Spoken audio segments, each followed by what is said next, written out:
ada pengertian VOC. VOC atau Verenigde Oost-Indische Company adalah sebuah perusahaan dagang Belanda yang didirikan pada tahun 1602. VOC mendapat hak istimewa dari pemerintah Belanda untuk berdagang di wilayah Asia, khususnya di Hindia Timur di Indonesia.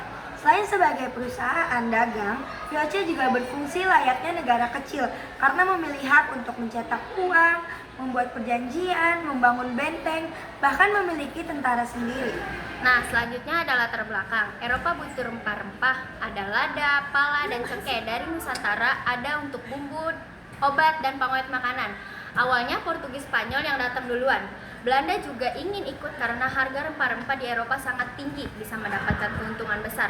Tahun 1596, armada Belanda pertama dipimpin Cornelis de Houtman tiba di Banten. Mereka mencoba berdagang tapi sering berselisih dengan pedagang lokal dan Portugis. Selain itu, armada Belanda lainnya ikut berdatangan. Selanjutnya ada tujuan VOC. Yang pertama ada menghindari persaingan antara perdagangan Belanda. Yang kedua ada menguasai perdagangan rempah-rempah di Asia. Yang ketiga ada memperkuatkan posisi Belanda menghadapi persaingan Eropa.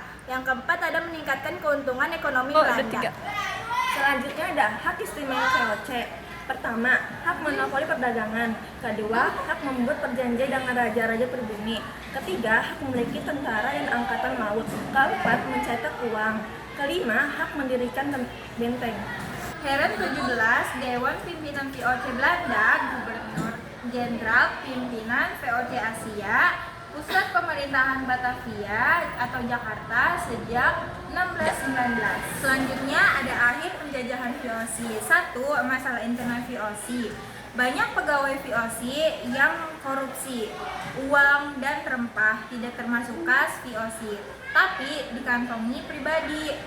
Biaya perang VOC melawan rakyat Nusantara, contohnya perang Diponegoro dan perang melawan kerajaan lokal, sangat besar. Hutang VOC menumpuk karena pengeluaran lebih besar daripada pemasukan. Yang kedua ada masalah eksternal, yaitu persaingan dengan bangsa Eropa lain seperti Inggris dan Prancis makin ketat. Banyak perlawanan dari rakyat Nusantara, misalnya perlawanan Sultan Hasanuddin di Makassar, Trunojoyo di Jawa, Katimura di Maluku. Hal ini membuat VOC makin lemah dan sulit menguasai wilayah. Yang ketiga ada kebangkitan VOC. Pada tahun 1799, VOC resmi dinyatakan bangkrut. Semua aset, wilayah, dan kekuasaan VOC diambil alih oleh pemerintah Belanda. Yang keempat ada peralihan kekuasaan. Setelah VOC bubar, Indonesia tidak serta-merta merdeka, tapi masuk ke masa penjajahan langsung oleh pemerintah Belanda, Hindia Belanda. Jadi meskipun VOC berakhir tahun 1799, penjajahan Belanda tetap berlanjut hingga akhirnya Indonesia merdeka tahun 1945.